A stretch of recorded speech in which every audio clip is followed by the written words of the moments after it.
न बना कोई हम नवा, न सुने कोई सदा, टूटे दिल की पीड़ न समझे, भेजूं क्या संदेश।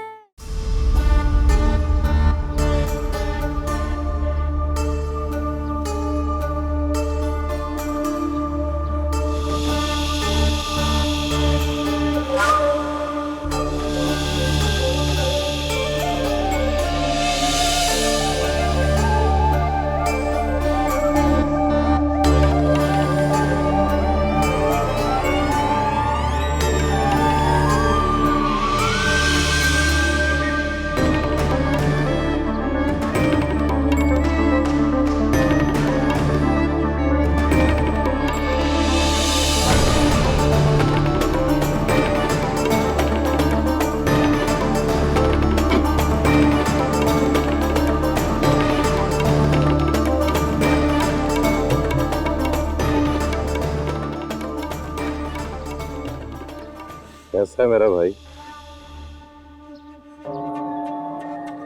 अच्छा हुआ तुमसे मुलाकात हो गई। बहुत सालों से अपने बचपन के यार को गले लगाने के लिए तड़प रहा था मैं। तुम्हें सीने से लगाकर ठंड पड़ गई है मुझे। जब बचपन की यारी का इतना ख्याल होता तो आते साथ सबसे पहले तू मुझे मिलता, लेकिन तूने तो मुझे बताया ही नहीं। इतनी खामोशी से मखदूमाबाद वापस आने का क्या मकसद है? बता, आखिर क्या खेल खेल रहा था? बचपन से जो भी खेल खेला है तुम्हारे साथ ही खेला है, और अब भी जब खेल खेलूंगा तो तुम्हारे साथ ही खेलूंगा।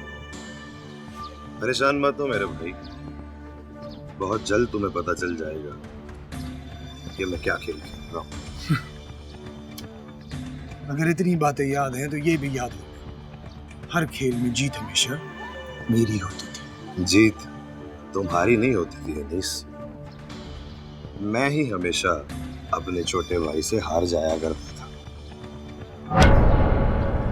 मैं कल हवेली गया था चाचा सही से मिलने, सोचा तुमसे मुलाकात हो जाएगी वहां पर, मगर तुम वहां थे ही नहीं।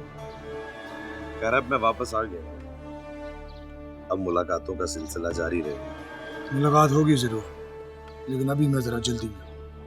लेकिन मैं जल्दी में नहीं, तुम अपने काम खत्म कर लो, फिर तसल्ली से पढ़ते हैं।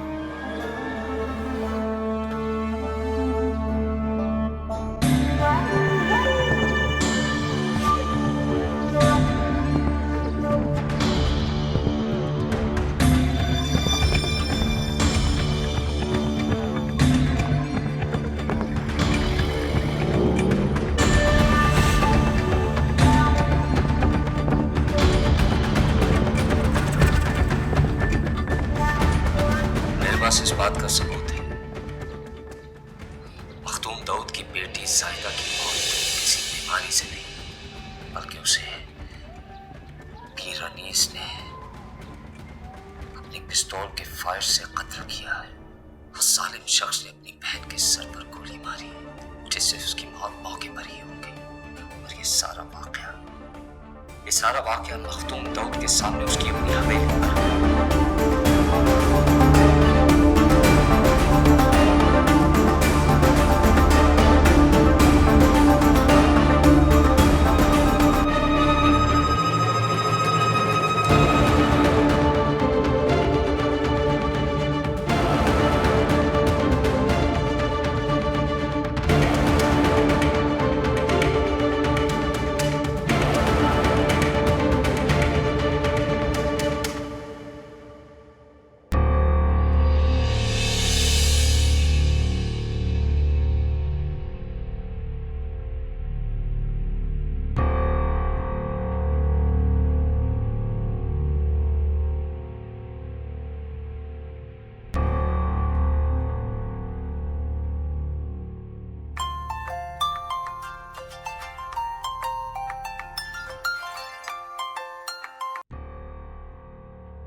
हेलो हेलो अशर, मैं आपको कल से कॉल कर रही हूँ, आप क्यों मेरा फोन उठा रहे हैं? मुझसे फोन पे ही बात कर लिया करें।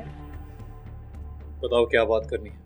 आप इस उखड़े अंदाज से क्यों बात कर रहे हैं? आपको अंदाजा भी है कि मैं कितनी परेशान हूँ? हमारे लिए परेशान हो तो क्या हुआ, एनजीओ बहाल हो गई तुम्हारी? वो जिस लड़की को इंसाफ दिलाना था तुमने, जिसका मर्डर हो गया था, उसका कातिल गिरफ्तार करवा लिया तुमने। यही है तुम्हारी परेशानी। हमारे लिए कहाँ परेशान होती हो तुम? हर मौके पे तंज करना जरूरी होता है क्या अशर? कोई मौका तो जाने दिया करें। आपको कोई अंदाजा नहीं है कि मैं कितनी परेशान हूँ। मुझे इतना डर लगता है, जिस इंसान ने आप पे पहले हमला किया अगर वो वापस आ गया तो पता नहीं मैं क्या करूंगी।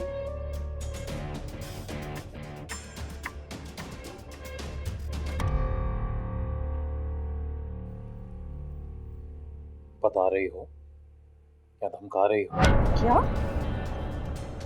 क्या कहा आपने? कुछ नहीं, बस हमारे लिए परेशान मत हुआ। कैसे परेशान ना हूँ अशर? जब से आप गए हैं आपकी बेटी मुझसे तरह तरह के सवाल करती है। क्यों अपनी बेटी के सामने मुझे मुजरिम बनाकर पेश कर रहे हैं? अच्छा बॉस, अब इतना मजलूम बनने की जरूरत नहीं, क्योंकि इतनी मजलूम हो नहीं था। रखते हैं।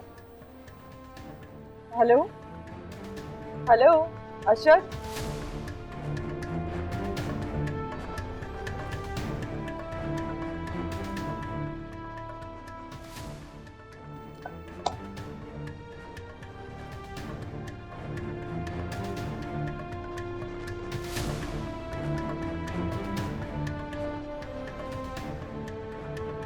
बड़ी उम्र है आपकी। मैं अभी आप ही को कॉल करने के बारे में सोच रहा था। लगता है पीर साहब आपने अभी वीडियो देखी नहीं है जो इतने इत्मीनान से बात कर रहे हैं आप। किस वीडियो के बारे में बात कर रहे हैं? पीर साहब, मैं तो आपको बहुत पहुंचा हुआ पीर समझता था, लेकिन आपको तो अपने घर की खबर नहीं है। जो बात सारे जमाने तक पहुंच गई है आप उससे कैसे बेखबर हैं? ये क्या कह रहे हैं आप? पीर दाऊद इस लहजे में बात सुनने का आदी नहीं है। मेरी इस गुस्ताखी को माफ कर दीजिएगा पीर साहब, क्योंकि अभी आपको ऐसी और बहुत सी बातें सुननी पड़नी है जिसकी आप आदी नहीं है। आप तो पीर हैं, हो सकता है अकीदत में आपसे लोग इस तरह के सवालात ना करें, लेकिन मेरी हैसियत तो और है। हम सियासतदान हैं, हमें देखकर तो गूंगे भी बोलने लगते हैं। बहुत मुश्किलों से इस मुकाम पर पहुंचा हूं पीर साहब, जरा सी बदनामी भी अफोर्ड नहीं कर सकता, लेकिन बदकिस्मती से आपकी बेटी और मेरे बेटे के रिश्ते ने लोगों को मुझ पर उंगलियां उठाने का मौका दे दिया है। हो सकता है आपको कोई फर्क ना पड़ता, लेकिन मीडिया ने मेरे पर खर्चे उड़ा दिए। आपके हिस्से के सवालात भी मुझसे हो। बताइए ना पीर साहब, क्या जवाब दूंगा? मेरी समझ में नहीं आ रहा कि आप कहना क्या चाह रहे हैं। अभी भी अगर आप नहीं समझे पीर साहब, तो फिर पता नहीं किस तरह समझेंगे आप। आप मुझे बता देते कि आपकी बेटी किसी और को पसंद करती है,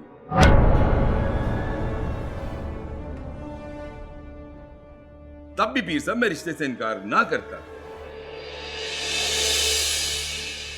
हम मिल बैठे इस मसले का हल निकालें। बच्चों से गलतियां हो जाती हैं, उनको सुधारा जाता है, ना कि किसी की जान लेकर बड़ी गलती की जाए।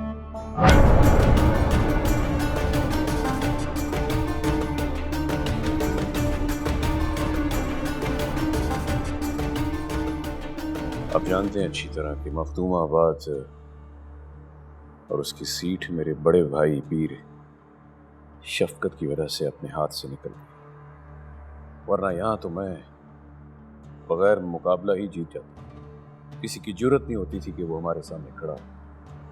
इन्हीं खानदानी झगड़ों की वजह से हम पिछले 2 इलेक्शन लड़े नहीं। भाई जी, इस बार मैं ऐसा नहीं चाहता। इस बार चाहता हूं कि सीट हमारे पास है।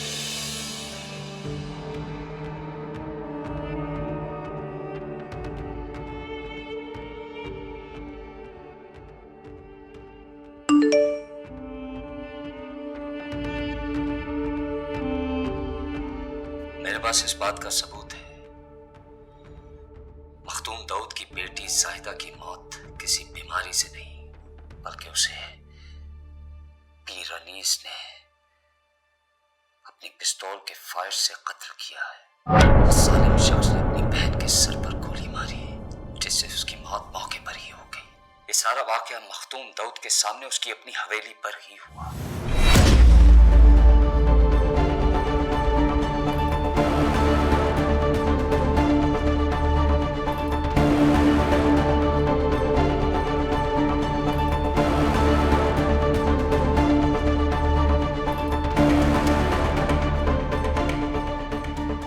शाबू यार, एक कप चाय का तो बना दे। जनाब चाय नहीं है।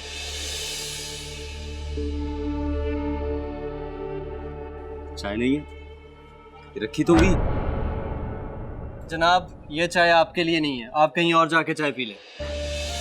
मगर क्यों? मेरे लिए नहीं है तो फिर किसके लिए? माफ कर दें, मैं गरीब आदमी हूँ, मैं आपको यहाँ बिठाकर चाय नहीं पिला सकता।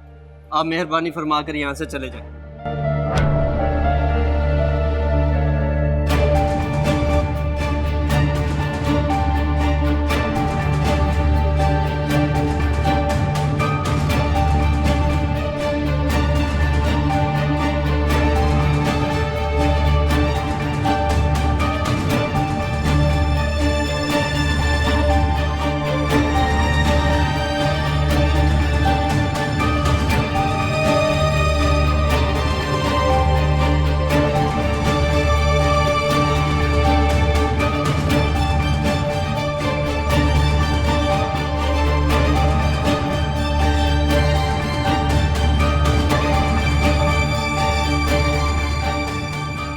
कहाँ हो? रात में मिलो। हाँ हाँ यही होंगे, और कहाँ होंगे? चलो मिलते हैं।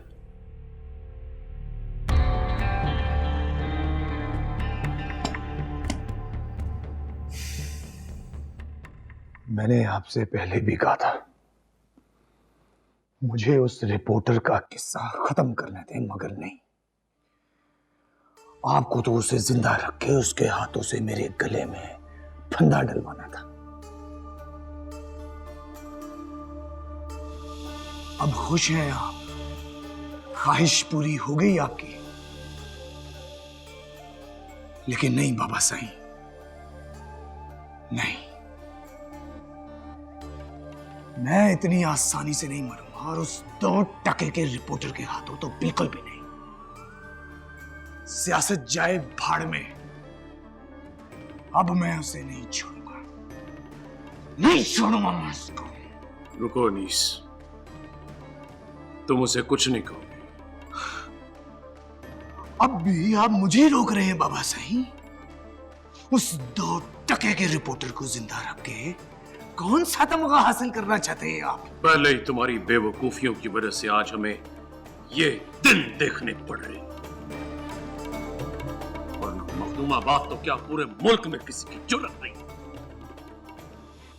जो हमारे खानदान की औरतों की इस तरह बाजारी जुबान में नाम इस्तेमाल करे।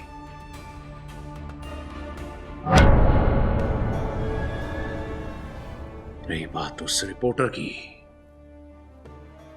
उसे तो मरना है हर सूरत,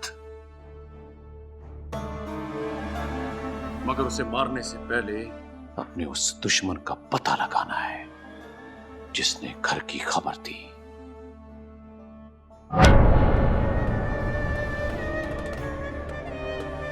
उस दिन हवेली में जो कुछ हुआ, हवेली के अंदर के लोगों को मालूम था, तो फिर कौन था वो जिसने अंदर की बार बात की? यकीनन वो दुश्मन घर के अंदर मौजूद है। अब तुम कुछ नहीं करोगे अनीस, जो कुछ करना है मैंने खुद करना है। अगर तुमने किसी किस्म की मुदाखलत की तो मेरा जिम्मा दोष पोष। देखता हूं इस मसले को।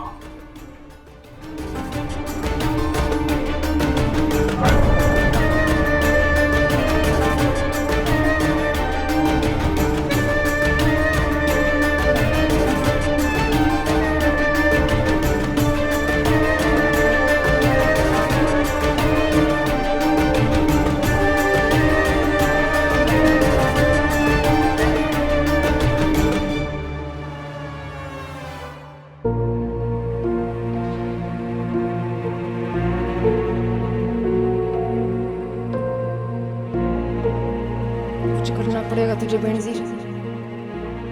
अगर जहीर चचा सिंह के हाथ लग गया ना तो अच्छा नहीं होगा। मैंने समझाया था ये बात शहर के अखबार तक ना जाए। क्या होगा? वो पकड़ा गया तो मेरा सारा मंसूबा बर्बाद हो जाएगा। मैं क्या करूं?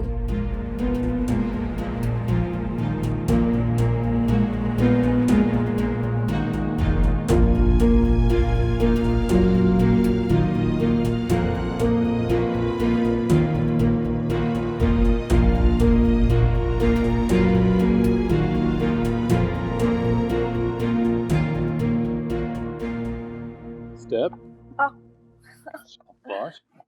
हाँ डर लग रहा है। अरे हम है ना, कुछ नहीं।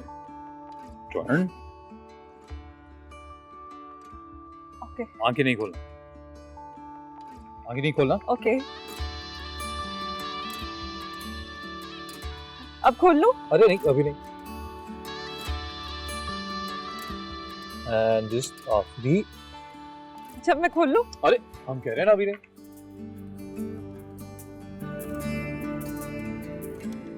अब खोल सकती हो।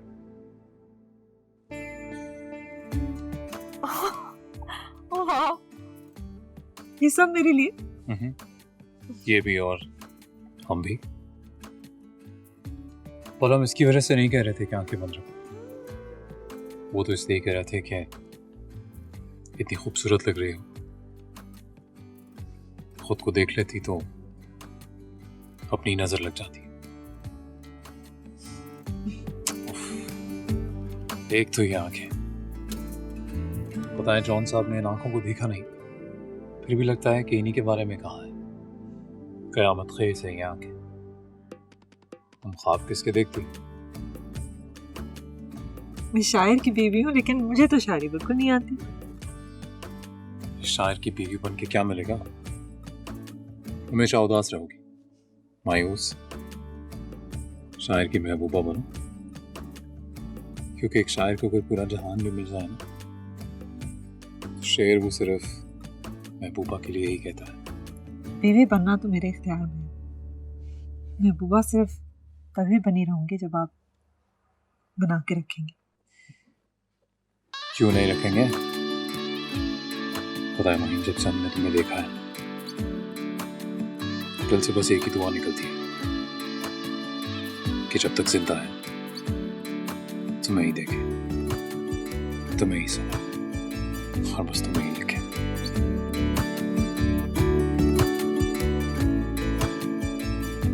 अरे ये बेचारा अकेला नाराज हो जाए। ये लो। आप मेरा हाथ पकड़। Happy anniversary to you. Thank you. कब बरसेंगे खुशियों के बादल, अब आप। दाग ये दिल के धुल जाएंगे। हमसे जो बिछड़े अपने पर आए, भूल के रास्ता मिल जाएंगे। तपती रहती जैसा सावन, बरसे मोरे देश है। सखी रे, लागी है दिल को बड़ी ठेस। न बना कोई हम नवा, न सुने कोई हेलो अशर, मैं आपको कल से कॉल कर रही हूँ, आप क्यों नहीं मेरा फोन उठा रहे? मुझे फोन पे ही बात कर लिया करें।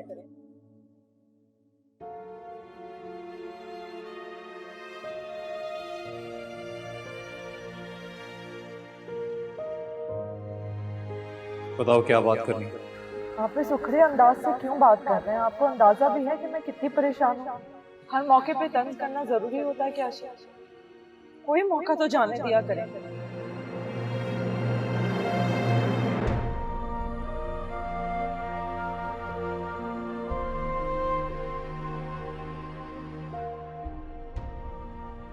आपको कोई अंदाजा नहीं है कि मैं कितनी परेशान हूँ। मुझे इतना डर लगता है, जिस इंसान ने आप पे पहले हमला किया अगर वो वापस आ गया तो पता नहीं मैं क्या करूँगी। बस हमारे लिए परेशान मत हुआ। कैसे परेशान ना हूँ अशरफ? जब से आप गए हैं आपकी बेटी मुझसे तरह तरह के सवाल करती है। क्यों अपनी बेटी के सामने मुझे मुजरिम बनाकर पेश कर रहे हैं?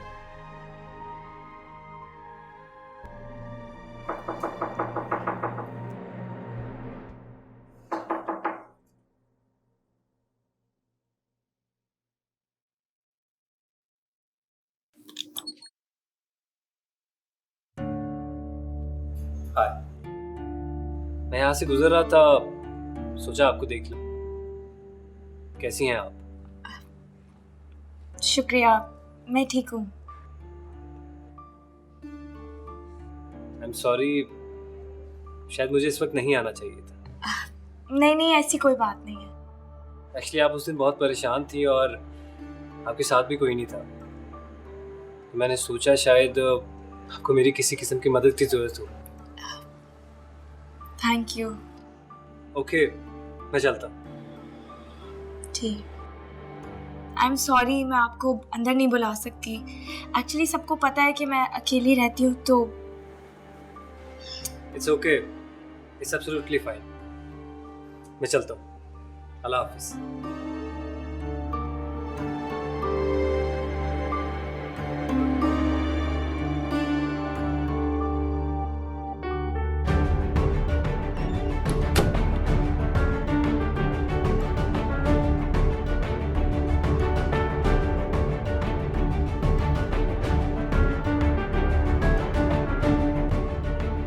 भाई कब तक इस तरह गोशा नशीनी इख्तियार किए रहोगे? बाहर निकलो, कोई इंटरव्यू दो। लोग आपको सुनने के लिए बेचैन हैं। अभी ये होगा नहीं हमसे। क्या नहीं हो पाएगा? अरे भाई, अगर इस मौके से फायदा ना उठाया तो हमारी सारी मेहनत बेकार चली जाएगी। जानते हो, एनजीओस की इंक्वायरी चल रही है। अगर इस वक्त पब्लिक प्रेशर कम पड़ गया ना तो फैसला उनके हक में भी जा सकता है। अरे यही तो वक्त है फल मिलने का। तुम समझ नहीं रहे हो।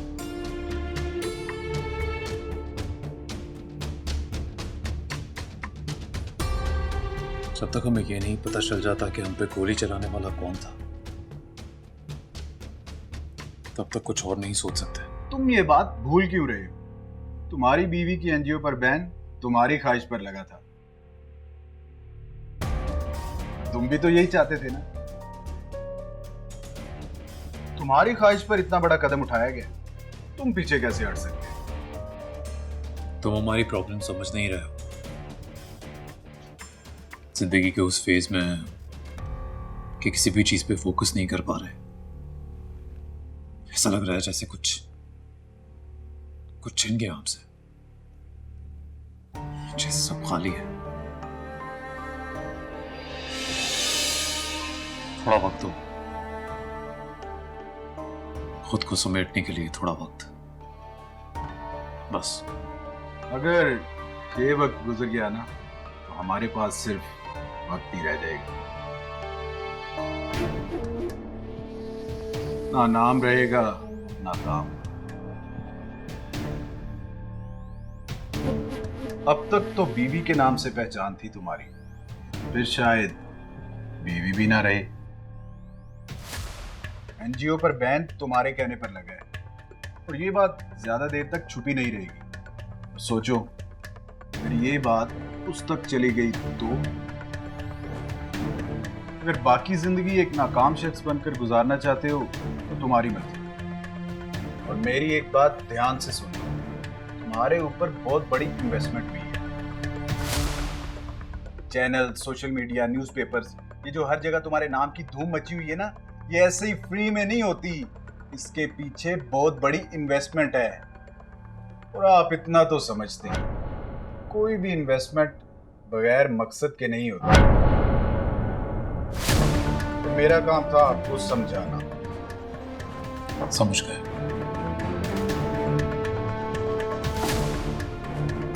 मैं अब चलता हूं, आप सोच लें।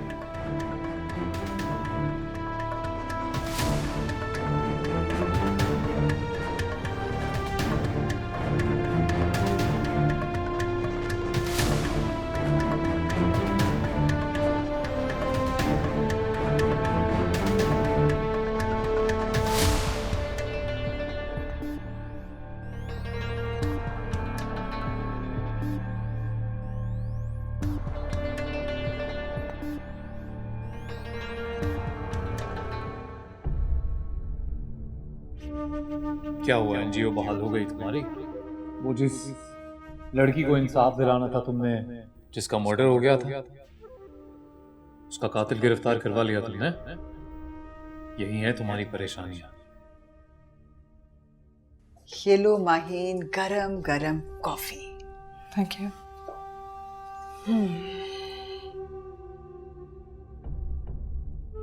अशर का फोन आया था? क्या बात हुई? क्या बात होनी थी? मुझे तो समझ नहीं आता वो मुझसे इतने बदगुमान क्यों है कि अजनबियत मुझसे बर्दाश्त नहीं होती है बिया। तो माहीन, तुम्हें चाहिए कि उसकी बदगुमानी दूर करने की कोशिश करो। कैसे कैसे दूर करूं? वो मेरी कोई बात समझने की कोशिश ही नहीं करते। हम जब भी बात करते हैं हमारे फासले और बढ़ जाते हैं।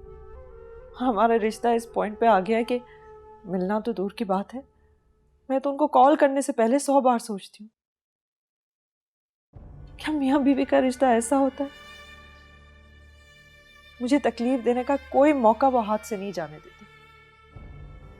मैं तो अब इस रिश्ते से मायूस होती जा रही हूँ। मुझे लगता है कि वो कोई जवाब ढूंढ रहे कि हमारा ये रिश्ता ही खत्म हो जाए। माहीन, तुम जानती हो कि वो क्या चाहता है? भैया, हम दोनों ने जब शादी की थी हम ऐसे नहीं थे। हम एक दूसरे को समझते थे, एक दूसरे की प्रायोरिटीज को जानते थे। हम एक दूसरे पे अपनी मर्जी नहीं मुसल्लत करते थे। जब मैंने शादी की थी उस वक्त भी मेरे यही एम्स थे और उनको पता थे ये बात। मुझे लगता है कि बस अब वो वक्त आ गया है कि हमें अपने रिश्ते को लेकर कोई ना कोई फैसला कर लेना चाहिए।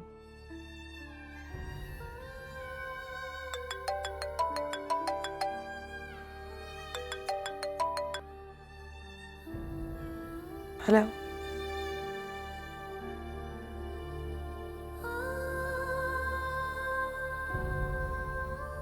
हेलो, हाँ जफर बोलो। Hello sir. सर, आपने जहीर रिपोर्टर की वीडियो देखी? नहीं, क्या है उसमें? सर, मैं आपको उसकी वीडियो भेजता हूँ। आई होप आपको आपके सारे सवालों का जवाब मिल जाएगा। चलो ठीक है, तुम मुझे भेजो, मैं वीडियो देख के तुम्हें कॉल बैक करता हूँ। जी ठीक है सर।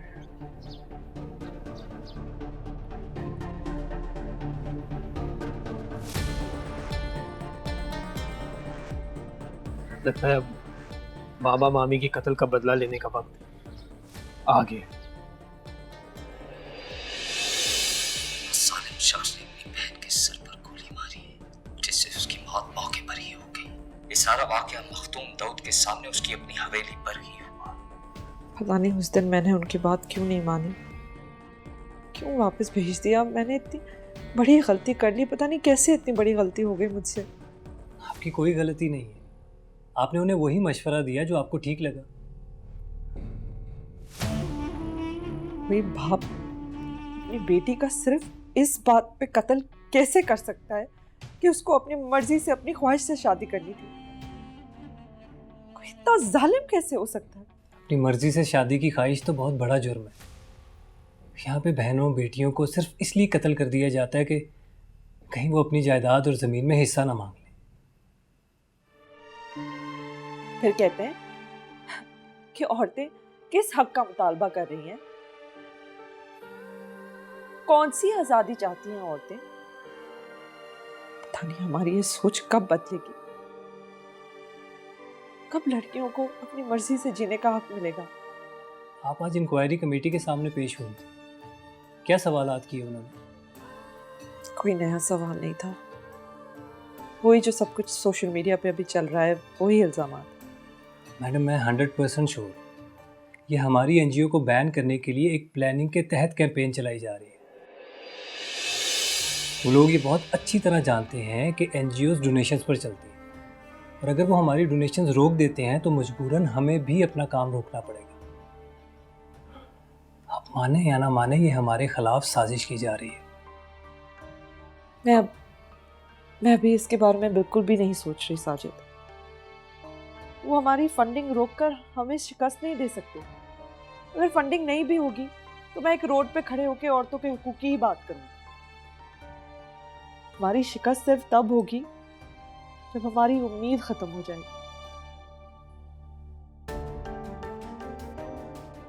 मैं चाह रही हूँ अभी तुम बाकी सारे काम को साइड पर रख के इसी केस पर फोकस करो।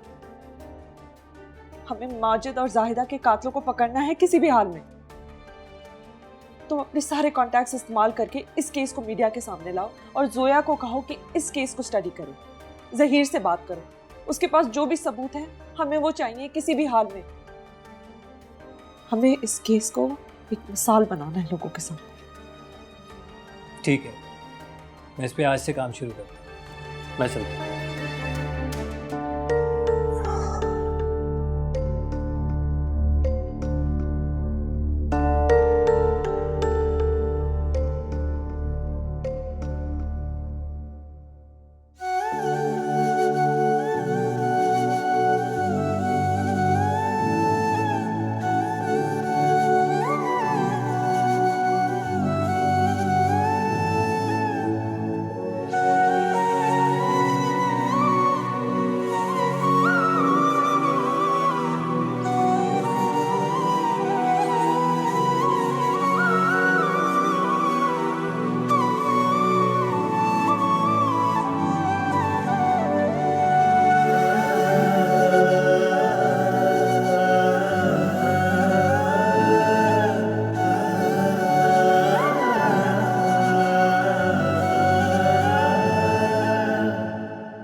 तो समझ गया ना, सारा काम बड़ी राजदारी से करना है। चल जा।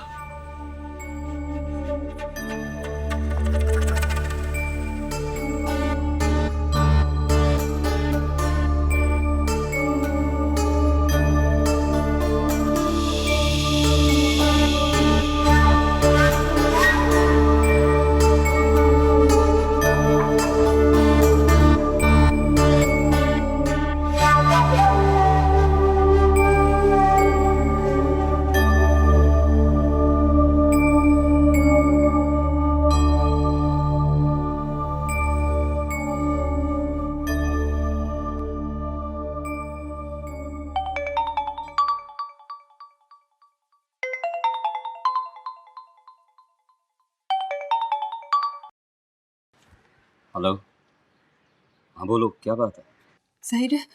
ज़हीर जितनी जल्दी हो सके ना मखदूमाबाद के हदूद से बाहर निकल जाओ। चचा सही के आदमी तुम तक पहुंचते ही होंगे। यहाँ से कहीं दूर चले जाओ। बुज़दिल नहीं हूँ जो ऐसे लड़ाई दरमियान में छोड़कर पहुंचो। अब जो होगा देखा जाएगा। मैं यहाँ मखदूमाबाद में रहकर ही लड़ाई लड़ूंगा। लड़ाई तो तब लड़ोगे ना अगर जिंदा बचोगे। तुम समझ क्यों नहीं रहे हो? तुम किसी नाई मोची से लड़ाई नहीं लड़े हो।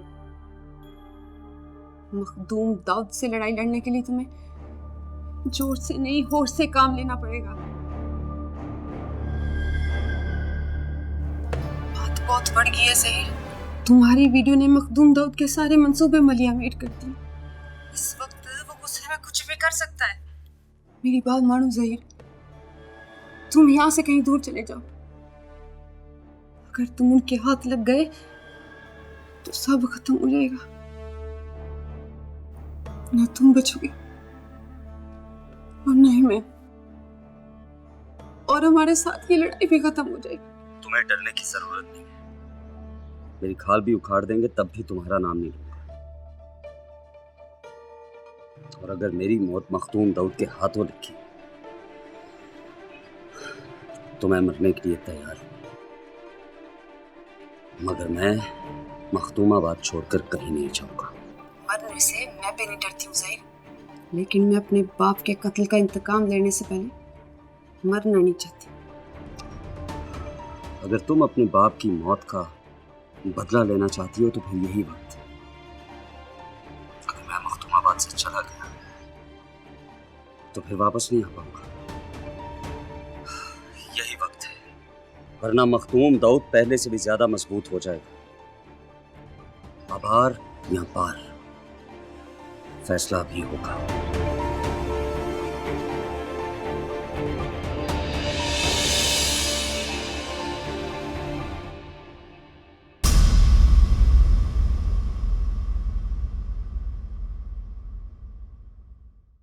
न बना कोई हम